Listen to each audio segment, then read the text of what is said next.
שלום.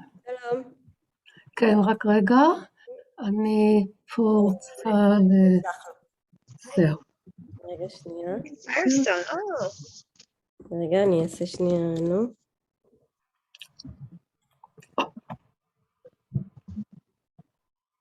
שלום. אהלן, ברוכות הבאות. אני רגע רק אסדר רגע עוד משהו, אני אהפוך אותך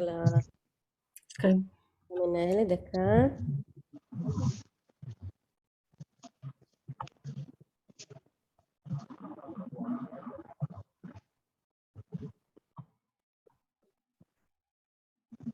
רגע.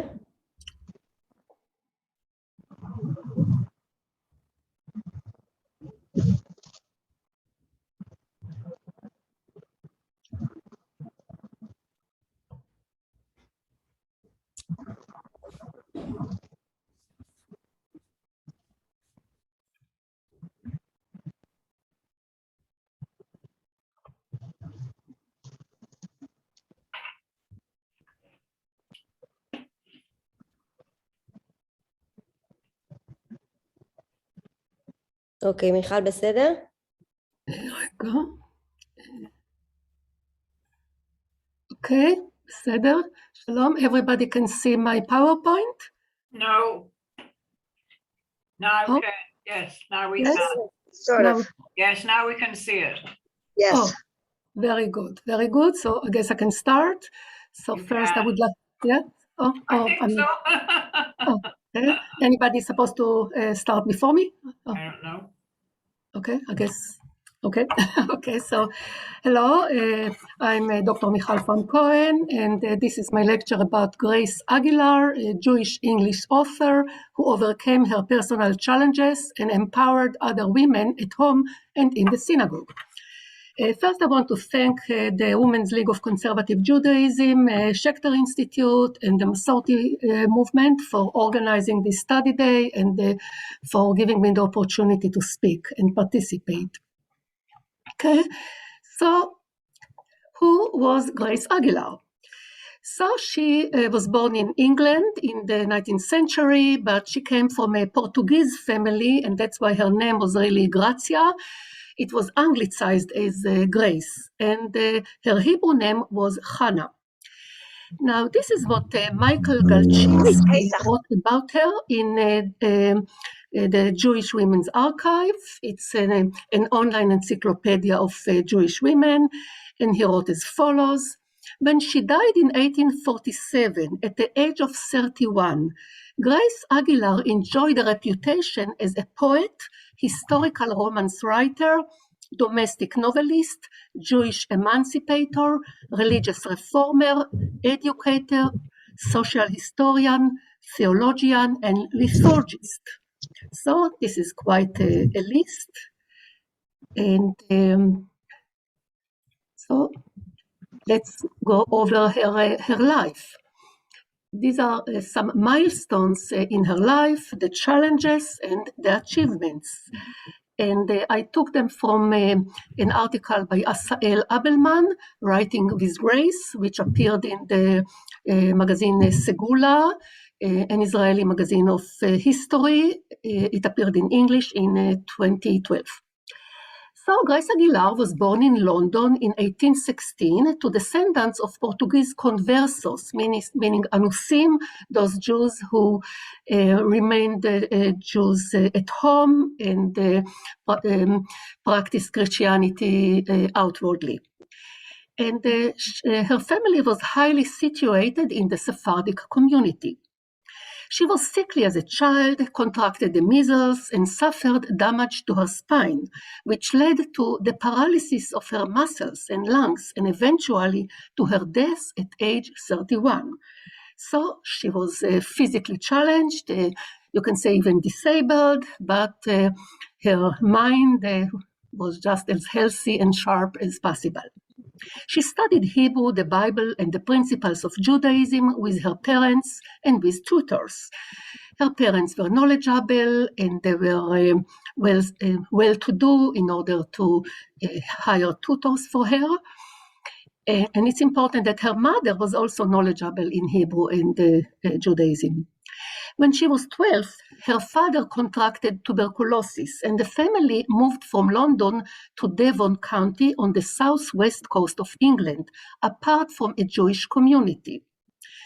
So, in a way, they had to go back to living like the conversos, although they didn't have to hide the fact that they were Jewish, but they didn't have any community to be a part of. They had to limit their practice of Judaism to the home. And the same year, Grace wrote a historic play about Gustav I, King of Sweden, which was not published and a manuscript was lost. And who was Gustav I, and why would she want to write about him? So he lived in the 16th century and established Swedish sovereignty independent of Denmark. He ended the feudal system in Sweden, nationalized the assets of the Catholic Church, and brought in the Reformation. He liked to compare himself to Moses because he believed that he also liberated his people and established a new Swedish nation. However, he was an absolute monarch, known for his ruthless methods. So it's interesting that Grace Aguilar wrote about him. And it's also possible that because she lived among the Protestants of England, she became interested in him because he brought the Reformation to Sweden.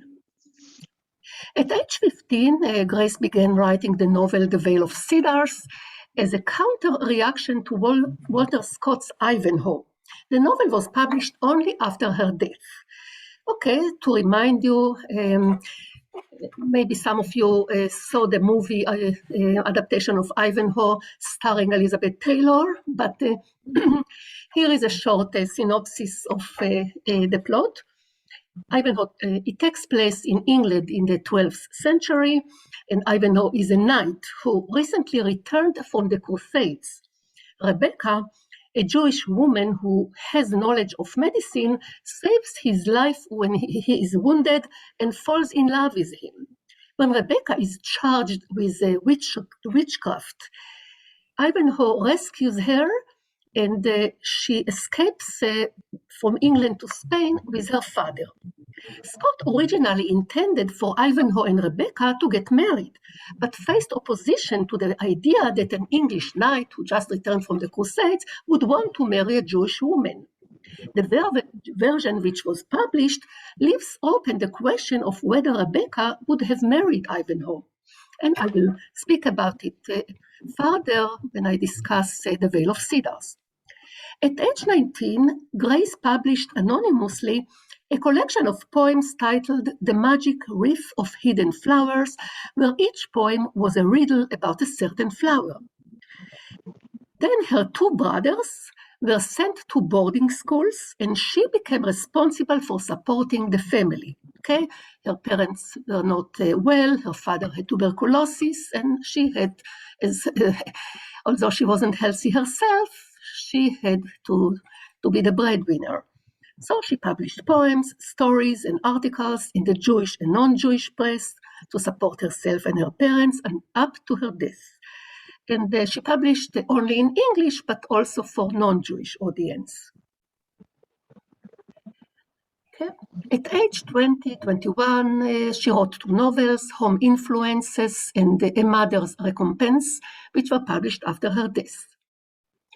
At age 21, she translated from French Israel Vengé, meaning Israel Avenged, an essay by the 17th century Portuguese converso Orbio de Castro, in which he defended Judaism against Christian claims. Her translation was published in London the following year under the title Israel Defended, or The Jewish Exposition of the Hebrew Prophecies Applied by the Christians to their Messiah. And Now, that essay was originally written in Latin under the title Divine Warnings Against the Vain Idolatry of the Gentiles. Of course, it was muted down in the English translation, and I should point out that this is the only English translation to date of this important essay. At age 24, Grace returned to London with her parents, where she opened a school for Jewish boys together with her mother. At age 26, she published her first book, The Spirit of Judaism, a theological study of the fundamental ideas of the Jewish religion, with special emphasis on the spiritual needs of Jewish women. At age 28, she published Women of Israel, a biographical study of outstanding women in the Bible, the Talmud, and the modern era, a total of over 600 pages. At age 30, she published The Jewish Faith, a series of 31 imaginary letters written by a devout middle-aged Jewish woman to an assimilated young Jewish woman who considers converting to Christianity. And it's interesting that Grace is only 30, but she takes the position of an experienced, devout, middle-aged woman. Several months before her death, she published the pioneering History of the Jews in England, the first account of the Jews in England. And before she died, she submitted her contemplative book, Shabbat Thoughts, for publication. So it was published shortly after her death. Now, she died in Frankfurt during a visit for medical treatment and was buried there. On her grave, an inscription in Hebrew from a woman of valor, Eshet Chayil, reads, "Give her of the fruit of her hands, and let her works praise her in the gates," from Proverbs 31, or in Hebrew, "תנו לה מפרי ידיה והללו בשערים מעשיה." And she definitely deserved it. Okay.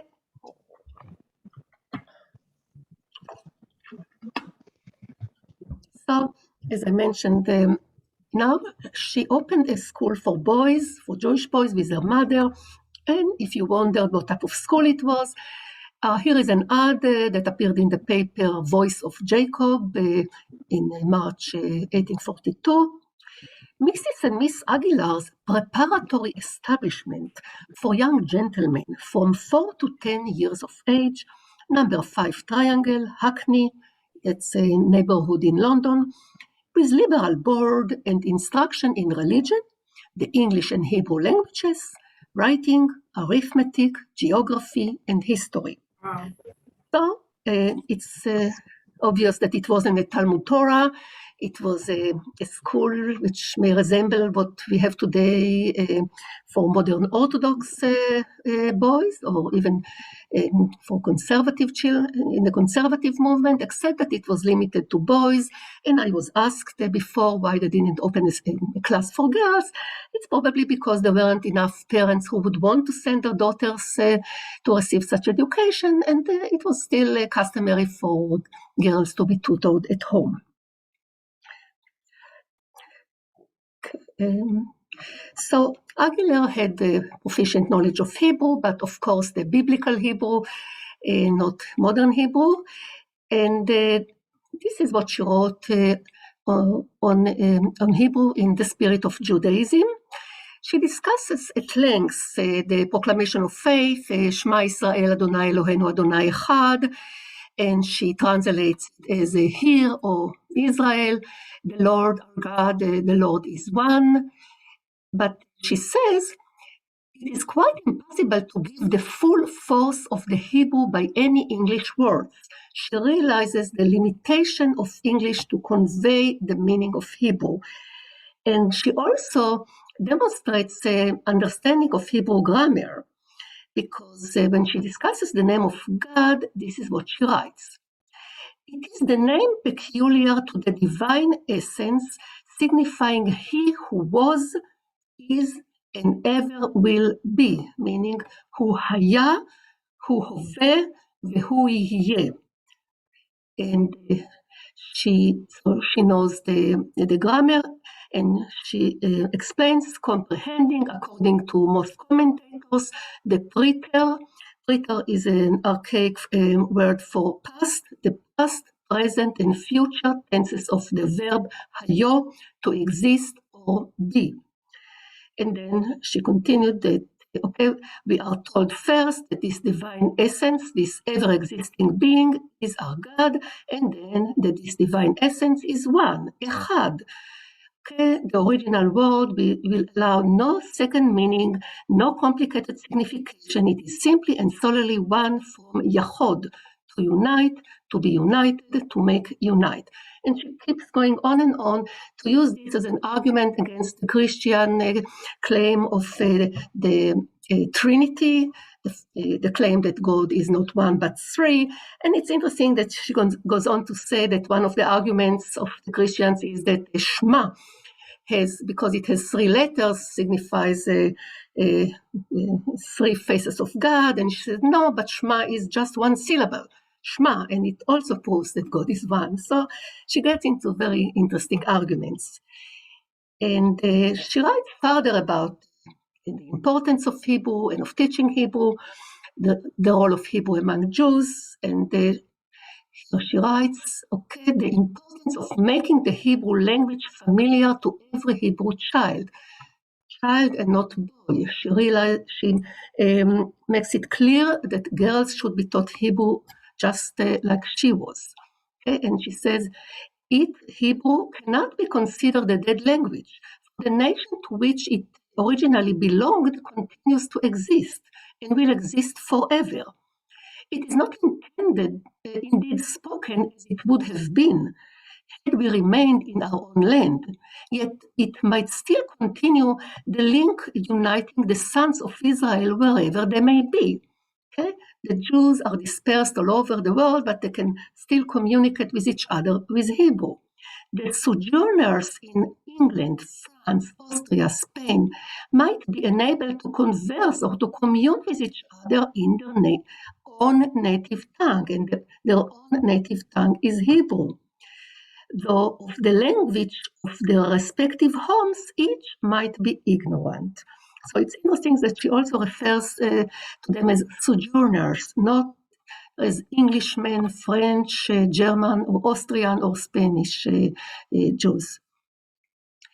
And that's why some researchers regard Aguilar as a proto-Zionist, that she already could foresee the fact that Hebrew should be revived and used as a language of communication between the Jews.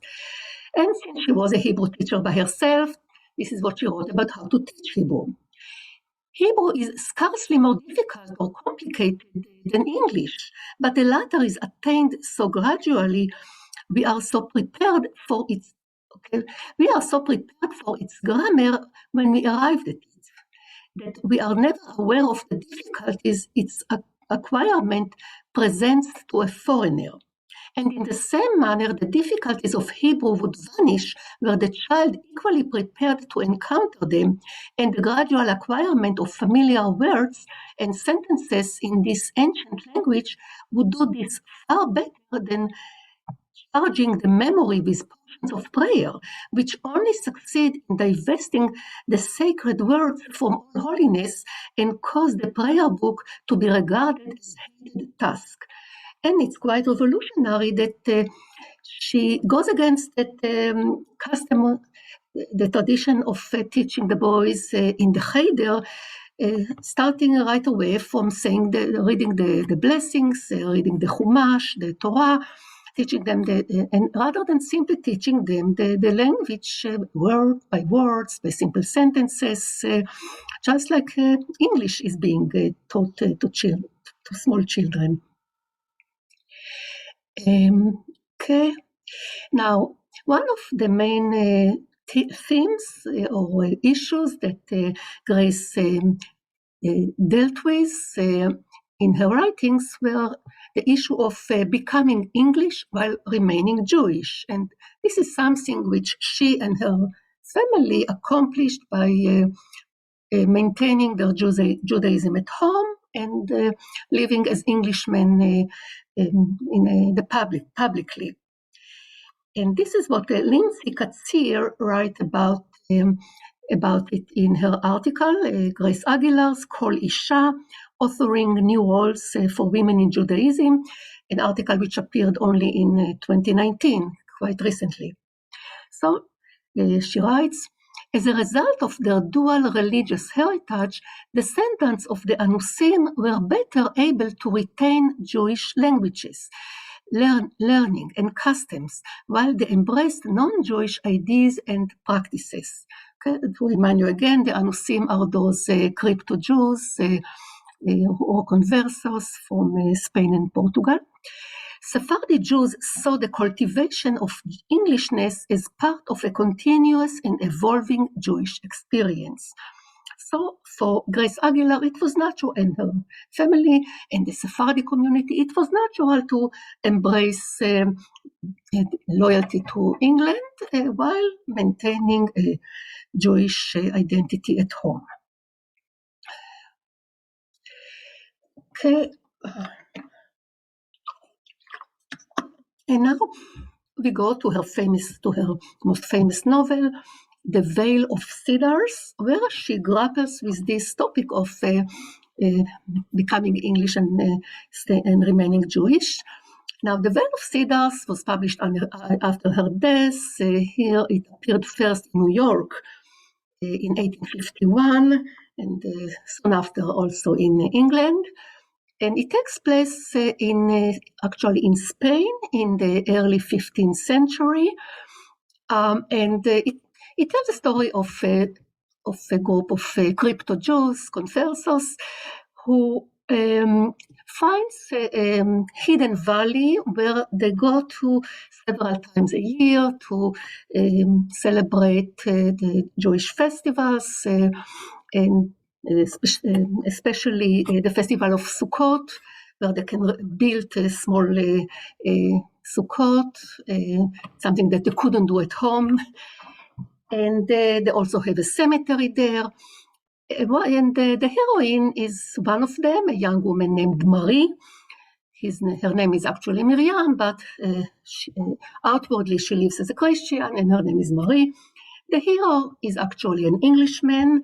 His name is Arthur Stanley, and he arrives at Spain because of the War of the Roses, which is going on in England, and he has to escape.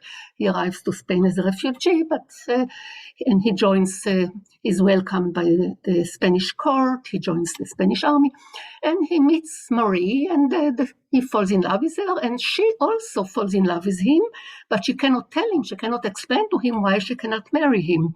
She tries to sort of brush him off, avoid him, but he insists on following her. And eventually he manages to find the hidden passage to the Veil of Cedars, and go there, and he finds her there, and he confronts her. He wants to get an explanation. What is this place? Why are you here? Why are you evading me? And this is the dialogue between them when Marie tells him that she is Jewish. Be it so, she said at length, you shall know this impassable barrier. You are too honorable to reveal it, meaning to turn me in. And here there is an important thing, that if she tells him that she and the other people in the valley are Jewish, or practicing Judaism, then he can easily go and tell about them to the Inquisition, deliver them to the hands of the Inquisition. But she trusts him not to do it. Okay, you are too honorable to reveal it. And she says, okay, it is not that fear which restrained me. My own weakness, which shrinks from being to thee as to other men, were the truth once known, an object of aversion and of scorn, meaning I've been afraid to tell you that lest you will feel aversion and scorn toward me like other people would if they knew who I really am. And of course, Arthur Stanley is shocked. What do you mean? How can I ever feel aversion and scorn toward you? But when the words were said, when with blanched lips and cheeks, and yet unfaltering tone, Marie revealed the secret which was to separate them forever, Arthur staggered back, relinquishing the hands he had so fondly clasped, casting on her one look in which love and aversion were strangely and fearfully blended, and then burying his face in his hands, his whole frame shook as with some sudden and irresistible anguish. So he cannot avoid, he cannot restrain the feeling of aversion that he feels toward her. And I would compare it maybe to, if you can think about it, during the Civil War, if a Southern soldier who is in love with a Southern woman suddenly finds out that she has some African American blood, and she actually is supposed to be a slave. That's how Arthur Stanley reacts. But he overcomes this feeling of aversion, as we can see, and Marie tells him, forgive the deception I have been compelled to practice, and forget me. Remember what I am, and you will soon cease to love. She basically wants to end the relationship. Never, never, replied Stanley, as with passionate agony he flung himself before her. Come with me to my own bright land. Who shall know what thou art there? Marie, my own beloved, be mine. What to me is race or blood? I see but the Marie I have loved, I shall ever love. Come with me. And so now, if we go back to Ivanhoe, Marie is faced with the choice, with the decision that Rebecca never has to face, because Ivanhoe never proposes to her, because Walter Scott changed the ending.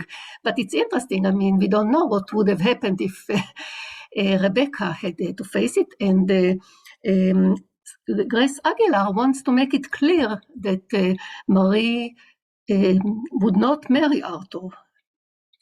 Okay, and my father, gasped the unhappy girl, for the generous nature of Arthur's love rendered her trial almost too severe. Okay, it's hard because he is so generous.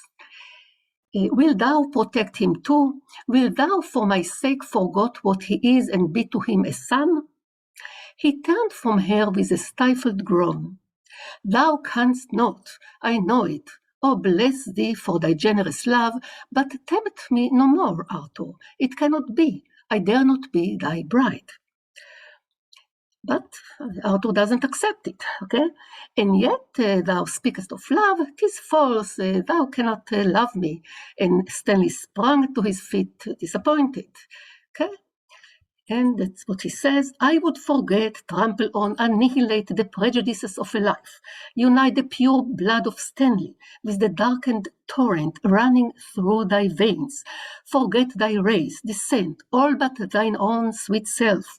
I would do this, all this for love of thee. And for me, what wilt thou do? Reject me, bid me leave thee. And yet thou speakest of love, 'tis false. Thou lovest another better. Okay, he says, well, you must love another man. It can't be that you'll reject someone so great like me. Okay. I, replied Marie in a tone which startled him. Aye, thou hast rightly spoken. Thy words have recalled what in this deep agony I had well nigh forgotten. There is a love, a duty stronger than that I bear to thee. I would resign all else but not my father's God. Okay, because she loves her God, the Jewish God, the God of her father and father's father, more than she could ever love any man. So Arthur Stanley has to accept it, and Marie goes on, marries one of the members of that Converso community named Fernando, and the story continues with all kind of interesting twists in the plot.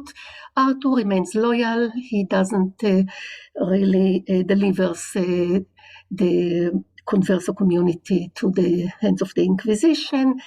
And eventually Fernando, Marie's husband, dies. He's buried in the Vale of Cedars, and Marie herself becomes sick, and she dies, and Arthur Stanley manages to be with her at her deathbed the moment she dies, together with her uncle. And this is how the Vale of Cedar ends, with a reconciliation of faith and love. Okay, I will read here. Julian Morales and Arthur Stanley. Julian again is Marie's uncle. The aged and the young, the Jewish recluse and Christian warrior, knelt side by side on the cold earth, which concealed the remains of one to both so inexpressibly dear, meaning Marie. Okay, and then both arose and advanced to the barrier wall. That's the wall that shields the Vale of Cedars. The spring answered to the touch, and the concealed door flew back. The young Christian turned and was folded to the heart of the Jew. The blessing of the Hebrew was breathed in the ear of the Englishman, and Stanley disappeared. And here, Grace Aguilar is trying to show you how these two can have a relationship while each one maintains his identity, his religious identity, that they love and respect each other, but they coexist. It's not necessary for Julian to become really Christian, and Arthur, over the length of the novel, learns to accept and respect those conversos. And this is the message that Grace Aguilar was trying to convey to the Englishmen of her time. Please accept us, respect us, but don't demand of us to convert to Christianity, please. Okay, and in the ending, she shows how love, the spiritual love between Arthur and Marie or Miriam, transcends this earth, and they are united in heaven. Oh, love, fairest, brightest, most impeccable type of heaven. What to thee are earth's distinctions, like race, religion? Okay, and love is the voice of God. Love is the rule of heaven. Okay, when the mortal shrine is shivered, meaning the body, okay, the soul will reunite itself with its kindred essence to exist unshadowed and forever. So this is how the kindred spirits of Arthur and Marie will be united in heaven. So this is actually the only novel of Grace Aguilar, which was translated into Hebrew in many translations over the years. And okay, so one of the messages, the important messages of Grace Aguilar, was to empower Jewish women at home and in the synagogue. And the point is, for her, the home and the synagogue were one and the same thing, because this is the way it was for the descendants of the conversos. But she also projects a view in the future when Jewish women can take part in the synagogue in the public sphere. And again, this is what Lindsay Katzir writes about her. Because she viewed the home as a space of spiritual empowerment for Jewish women, she was able to endorse women's religious leadership there. By transforming the home into a religious space comparable to the communal space of the synagogue, Aguilar articulated new possibilities for Jewish women as spiritual leaders. Her concept of women's religious leadership breaks down the boundaries between the private and public spheres, which then helped Jewish women writers to overcome the unholy connotations of the literary marketplace. And indeed, that's something that Grace Aguilar grappled with. She didn't like the idea that she has to publish books in order to support herself and her parents. There was something low in commercialism, but she sort of justified it by the fact that she only wrote books about virtuous women, which take place at home, or religious books.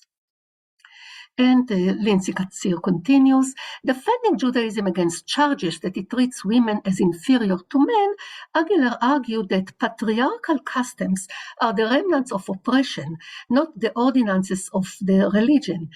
Where we are free, the women of Israel take unquestioned the place both in the synagogue and in the household assigned them by our law. And here Grace Aguilar claims that it's not true, but all these Christian missionaries are claiming, trying to convince Jewish women to convert to Christianity because they will attain equality with men only in Christianity. She claims no, according to the Jewish law, women can and should be equal to men. And in order to prove it, she wrote Women of Israel. Again, over 600 pages. This is the table of content. She starts from Eve. She goes through all the matriarchs and all the women of the Bible, goes on to the women during the time of Ezra and Nehemiah and the Second Temple, and on, up to the present, where she talks about women of Israel in the present as influenced by the past. And she doesn't just write about specific women. She writes, for instance, about laws for women in Israel, for widows, for maidservants, and she is talking about the laws in Deuteronomy, which refer to women. And so one of her favorite women is Deborah, the prophetess in the book of Judges. And I'm going to present some excerpts from the chapter on Deborah in Women of Israel. And now Grace provides the verses from the book of Judges, and then she writes a commentary about them. So let me start with Judges chapter 4, verses 4 and 5. And Dvorah, a prophetess, the wife of Lapidot, she judged Israel at that time, and she dwelt under the palm tree of Dvorah between Ramah and Bethel in Mount Ephraim. And the children of Israel came unto her for judgment. And this is what Grace writes. The greatness of Dvorah consisted not at all in outward state, in semblance of high rank, or in any particular respect or homage outwardly paid her, but simply in her vast superiority of mental and spiritual acquirements, which were acknowledged by her countrymen and consequently revered. Okay, she was not a princess, she didn't have any special position, she simply became a judge by her qualities. The office of judge in Israel was not hereditary, it only devolved on those gifted to perform it, and by the example before us might be held by either sex. So just like Dvorah was a prophetess and judge, in biblical times, Jewish women can still attain such a role in the future. We never hear of a slave, a leper, or heaven being entrusted with the prophetic spirit of the eternal simply because the social condition of such persons would and must prevent their obtaining either the respect, obedience, or even attention of the people. For the same reason, had women really been on a par with these, meaning on a par with a slave, a leper, or a heathen, as she is by some declared to be, meaning some Christian missionaries, she would never have been entrusted with gifts, spiritual and mental, which Dvorah so richly possessed. She never could have been a prophetess, for her words would only have been regarded as idle raving. She could never have been a judge, for from the want of opportunities to train and perfect her intellect and to obtain the necessary experience. So here, by implication, Grace is speaking in favor of giving Jewish girls the education that will enable them to develop their gifts, their mental qualities, so they can become leaders like Dvorah. And it's interesting that she probably also addresses Jewish men who think that women should not be equal to them. But she was mainly concerned with the Christian claim that Jewish women were inferior, because it really had an influence on Jewish women who converted to Christianity, like that young woman she addressed in her imaginary book of letters, the Jewish faith. So she continues here to write on Dvorah and Barak. Judges chapter 4, verses 6 to 9. And she sent and called, that's Dvorah, sent and called Barak the son of Avinoam out of Kadesh Naphtali, and said unto him, had not the Lord of the God of Israel commanded, saying, go and draw toward Mount Tabor, and take with thee 10,000 men of the children of Naphtali and the children of Zvulun, and I will draw unto thee Sisera, the captain of Yavin's army, and his chariots, and his multitudes, and I will deliver him into thine hand. So and Barak said unto her, if thou wilt go with me, then I will go. But if thou wilt not go with me, then I will not go. And she said, I will surely go with thee. Notwithstanding, the journey shall not be for thine honor, for the Lord will sell Sisera into the hand of a woman. And this is what Grace writes about it, and she's quite critical of Barak. It would appear that, like many of his countrymen, while Barak obeyed, he was still wanting in the perfect faith which would have given him a glorious triumph in his own person. The presence of Dvorah could in no way give him greater increase of safety and glory than had he gone without her. She was but the instrument of the Lord, making his will known to her fellows. The words were not hers, but God's. And Barak should have acted on God's words without either reservation or doubt, instead of which we find him making a condition to his obedience and refusing to obey if that condition were not complied with. What could the presence of a woman avail him? Her being a prophetess gave him no more assurance of conquest than the words of the Lord had already done.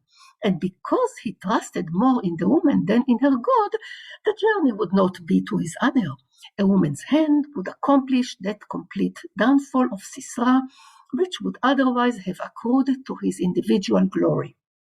And here she refers to Yael, who eventually was the one who killed Sisera when he tried to find refuge in her tent. Okay, and then this is what Aguilar writes about Dvorah's song, Shirat Dvorah. Now, this is a long song of 31 verses. I think it's probably the longest song in the Bible, which is written, composed and sung by a woman, definitely much longer than the Song of Miriam. So this is what Grace Aguilar writes. We next find Dvorah exercising that glorious talent of extemporaneous poetry only found among the Hebrews, and by her, a woman and a wife in Israel, possessed to an almost equal degree with the psalmist, meaning King David, who wrote the book of Psalms, and the prophets, who followed at a later period. Her song is considered one of the most beautiful specimens of Hebrew poetry, whether read in the original or in the English version.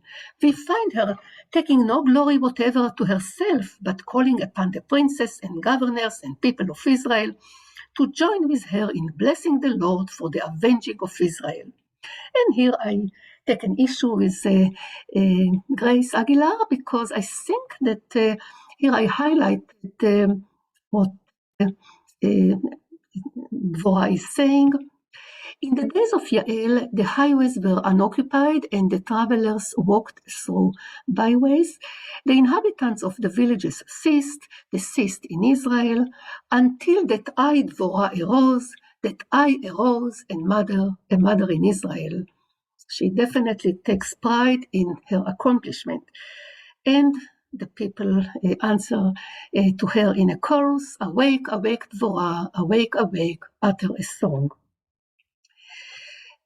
Okay, and to continue, this is the ending of Dvorah's song, Judges chapter 5, 31.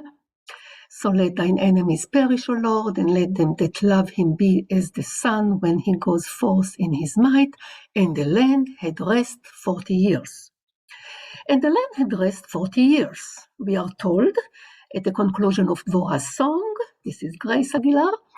Words which, as no other judge is mentioned, would lead us to infer that Dvorah continued to be a mother in Israel, all the time retaining the people in fidelity and consequently in temporal and spiritual peace. Even if she did not leave herself to govern all those years, it is evident that her influence and instructions were remembered and acted upon.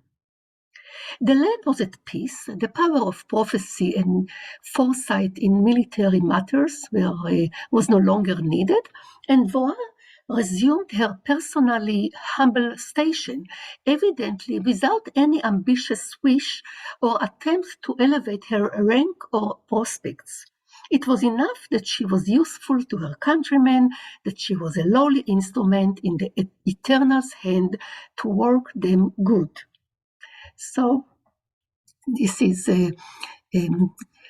her final verdict of Dvorah's influence, and I cannot resist also adding what Aguilar wrote about Lapidot, the husband of Dvorah, as the ideal husband. And that Lapidot in no manner interfered with the public offices of his wife, who was a full-time judge and prophetess. Called as she was to them by God himself, so his gifts, infers a noble confidence and respectful consideration toward her, evidently springing at once from the national equality and freedom tendered to Jewish women, and from a mind great enough to appreciate and value such talents even in a woman, a greatness not very often found in modern times. So here she uses the character of Lapidot to prove that first, that he was just like his countrymen, that it was normal at that time for a woman, especially a married woman, to take the position to be a judge and a prophetess, a leader, spiritual leader. But she also says that there was something unique about him in his character. He wasn't just the husband of some sort of wimp, maybe, but had this greatness of character, and to be able to appreciate her. Okay, he has a mind great enough to value what she had and to allow her to accomplish her destiny and realize her potential. And obviously, Grace Aguilar didn't find such a man herself, unfortunately. She never got married. A part of it was also probably the fact that she was sickly and maybe she didn't want to take the risk of dying in childbirth, as was very common in those days. But in any case, she does provide us with an interesting image for an ideal husband. So this is a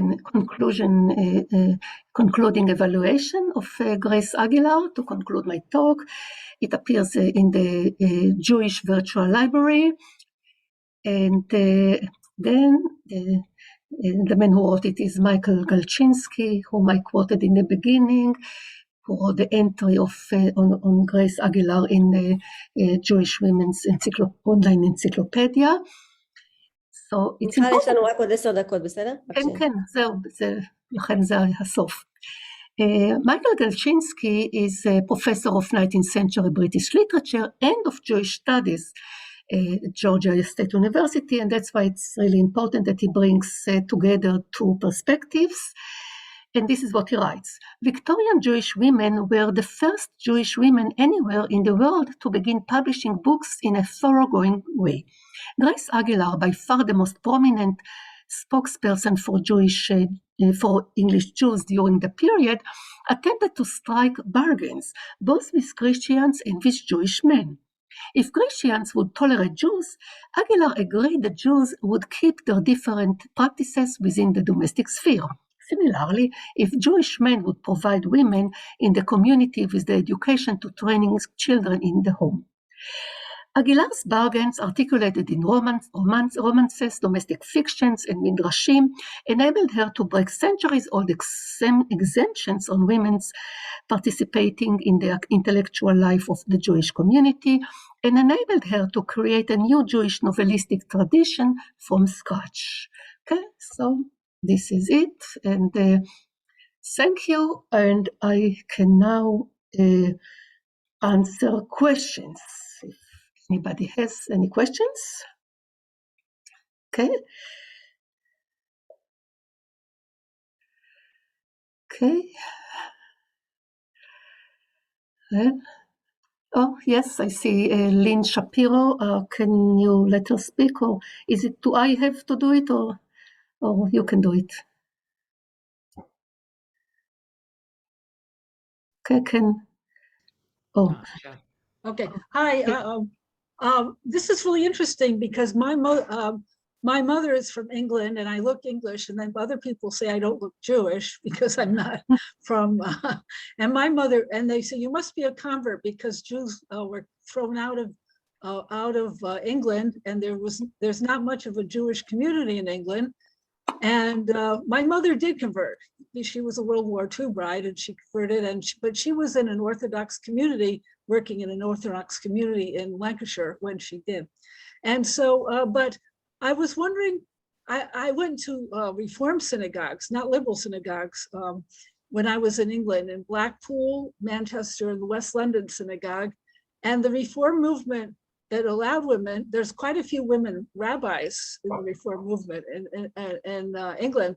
And I was wondering what you would think of, I thought, when I read her book, one of her books, I thought she was much older, like even my age, 75, but she was young. But I was wondering what you think she would have thought of the Reform movement that really got going after she died, because the first synagogue was in 1840, I just looked it up, and then she died in 1847. So I was wondering, I am asking a question, even though I told you all these things, that I wonder what she would have thought about the British Reform movement that allowed women but wasn't so halakhic. So I wonder what you think about that. I think that she wouldn't have approved. I'm afraid that she wouldn't have approved. I think that she was a modern Orthodox. She was very much a modern Orthodox.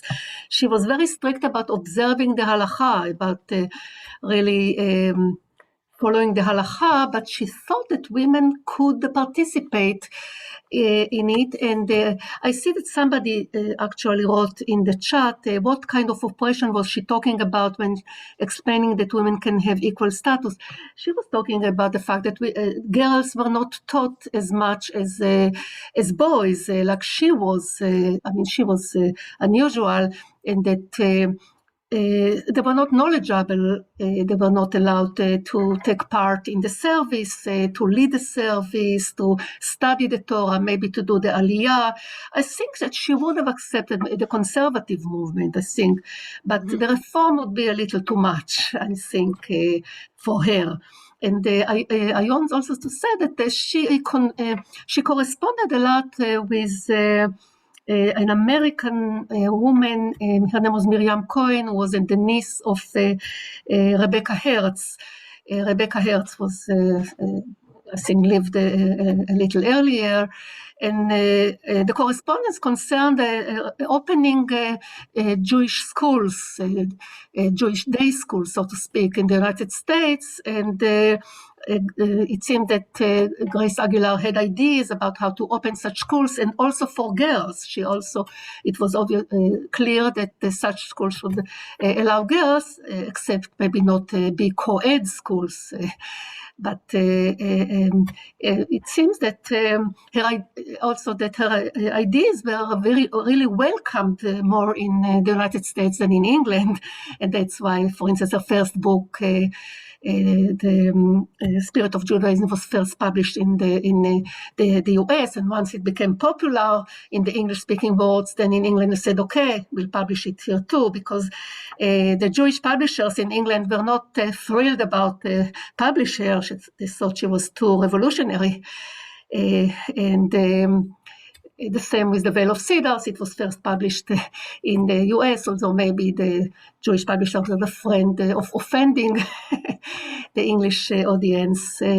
But I think she would have accepted the conservative movement. Yeah. Okay. Yeah.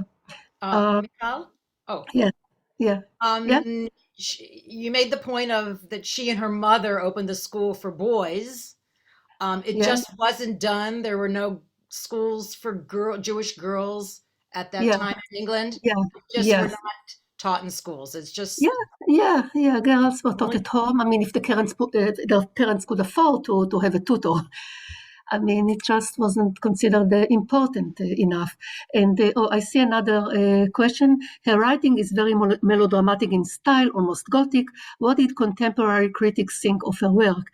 I mean, at that time, I mean, this was the Victorian style of writing. I mean, it was hard for me to read the quotes from Veil of Cedar because of this archaic English and all this melodramatic style. But no, she was very popular because she wrote in the same way that other writers wrote in early 19th century Victorian England. So no, the critics liked her, and she managed, The Veil of Cedars was published 3 years or 4 years after her death, but her books were sold well, and her stories and poetry, and articles sold well in the newspapers, and she could make a living, obviously.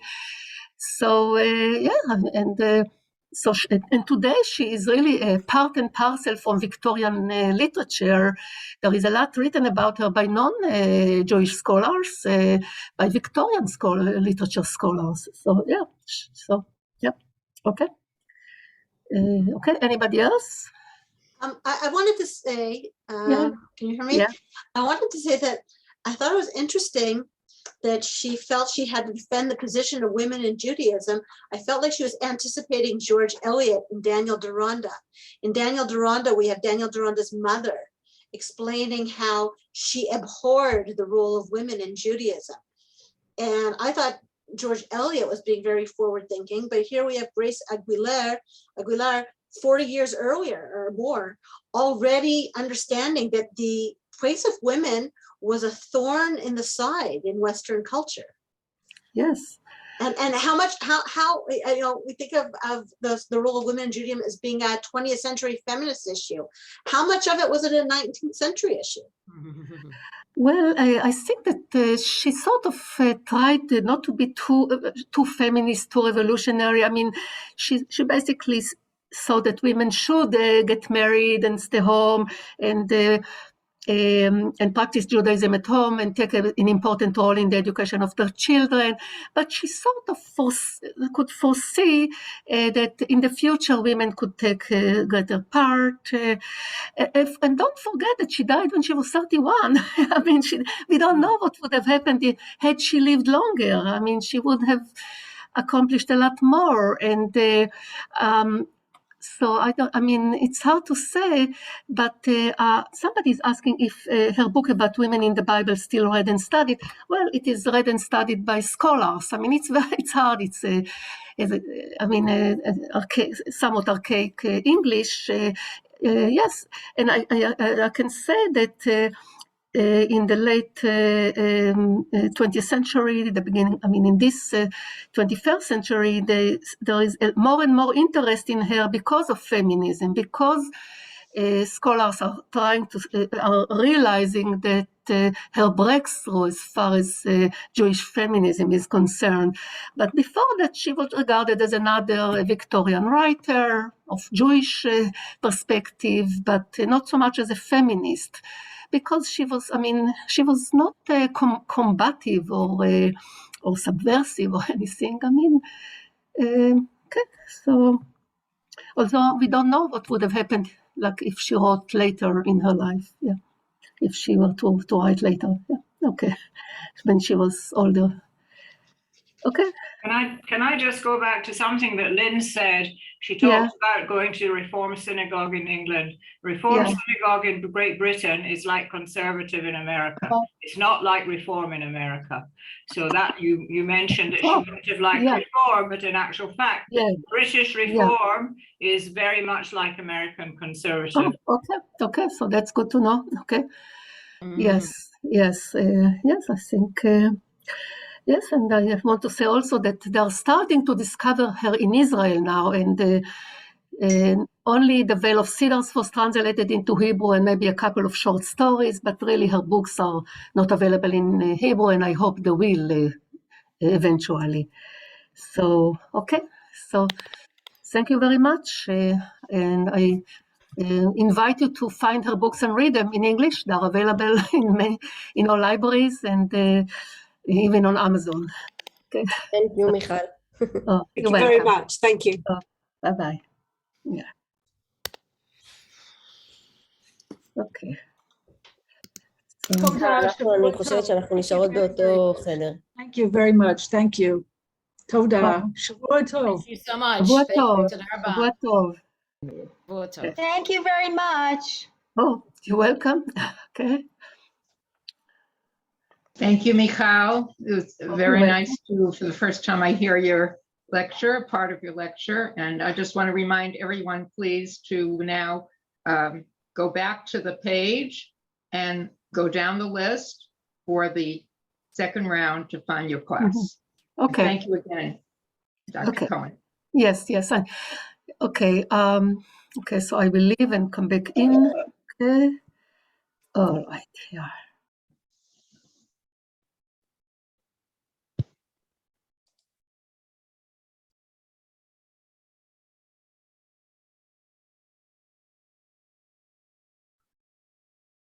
מיכל?